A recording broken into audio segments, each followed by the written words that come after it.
A very good morning to you. I'm Suzanne Shanali from Behind Me International Media, and you're watching our morning bulletin. And I'm starting off with local news with the developing story of Trudeau's resignation. Well, Prime Minister Trudeau made the announcement on Monday saying that he will stay on until a replacement is chosen, while also asking the Governor General to prorogue the Parliament until the 24th of March. Prorogation effectively allows the Prime Minister to hit pause on Parliament. The government remains in power, but all parliamentary activity, from existing bills and committee work to studies and investigations, come to a halt.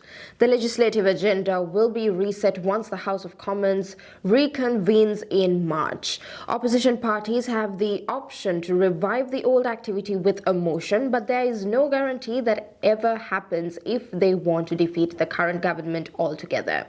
If the government falls, some key pieces of legislation could be abandoned, like the proposed change to Canada's capital gains tax or the Online Harms Act.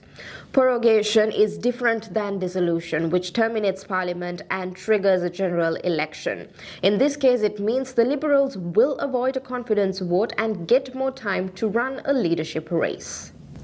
More on this developing story. Prime Minister Justin Trudeau's resignation as Liberal leader comes just 2 weeks before Donald Trump is set to take office as U.S. President amid threats to impose 25% tariffs on all Canadian imports starting on day one.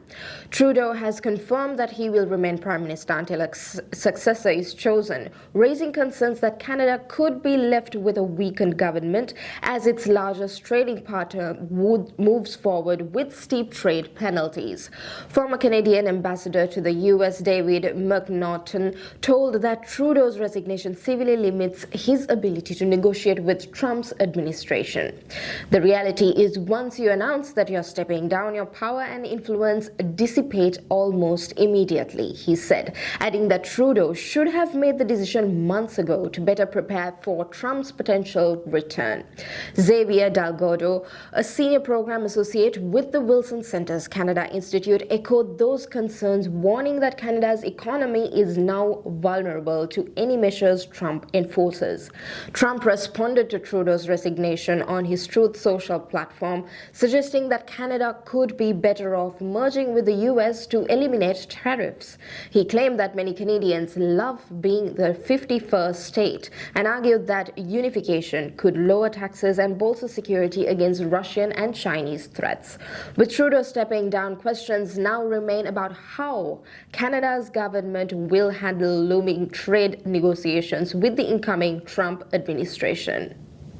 Crossing over to our neighboring country, the United States Congress has certified Donald Trump's victory in November's presidential election, clearing a final hurdle for his return to the White House later this month. Monday's ceremony in Congress officially validated the 2024 Electoral College results. Overseen by Vice President Kamala Harris, Trump's main rival in the election, the event passed quickly and with little fanfare. The largely procedural affair marked a stark contrast with the last time Congress convened to certify Electoral College votes on January 6 in 2021. During that ceremony, thousands of Trump supporters stormed the U.S. Capitol in an effort to overturn then-President Trump's defeat in the 2020 election. Harris, meanwhile, urged respect for the tenets of U.S. democracy. She cited Monday's peaceful certification as an example of the right way forward. Health authorities in Malaysia are reporting a sharp rise in human metapneumovirus or HMPV cases, with 327 infections recorded in 2024, a 45% increase from 225 cases last year. The surge comes amid growing reports of respiratory illnesses in other countries, including China. Malaysia's health ministry has urged the public to take preventive measures such as frequent hand washing, wearing face masks, and covering their mouths and noses when coughing or sneezing. Well, this is very familiar, isn't it? Officials have also advised caution for those traveling to high-risk areas. Meanwhile, India has confirmed 2 cases of HMPV in infants in Bengaluru, with a suspected case in Gujarat. The Indian Health Ministry clarified that HMPV is already in circulation globally and that these cases have no connection to the respiratory illness surge in China. China has seen a significant rise in HMPV infections, particularly amongst children under 14 in the northern regions. Hospitals are reportedly overwhelmed with social media videos showing packed waiting rooms and patients coughing in overcrowded facilities. The increase coincides with the winter season, which typically sees a rise in respiratory illnesses.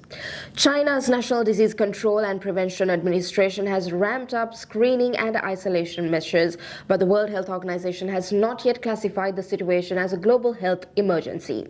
Authorities worldwide are closely monitoring the spread of HMPV as concerns grow over its potential impact on public health.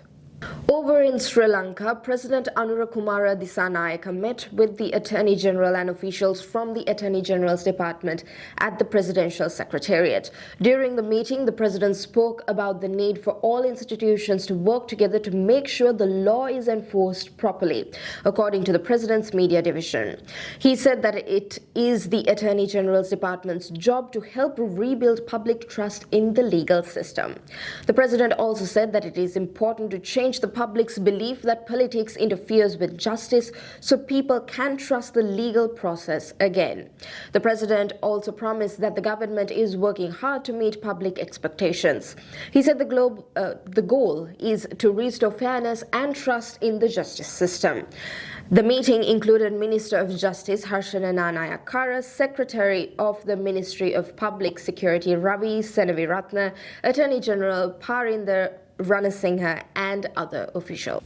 And finally, here's your weather report for the 7th of January 2025 in Mississauga. Well, Mississauga residents can expect a cold and mostly cloudy day ahead.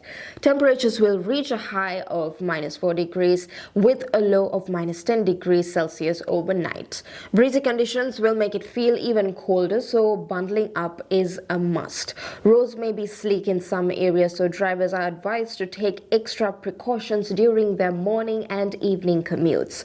While no major snowfall is expected today, lingering cloud covers could bring occasional flurries. That's your weather update for now, Mississauga. Stay warm and stay safe, and we'll keep you posted with any changes. Thank you for watching.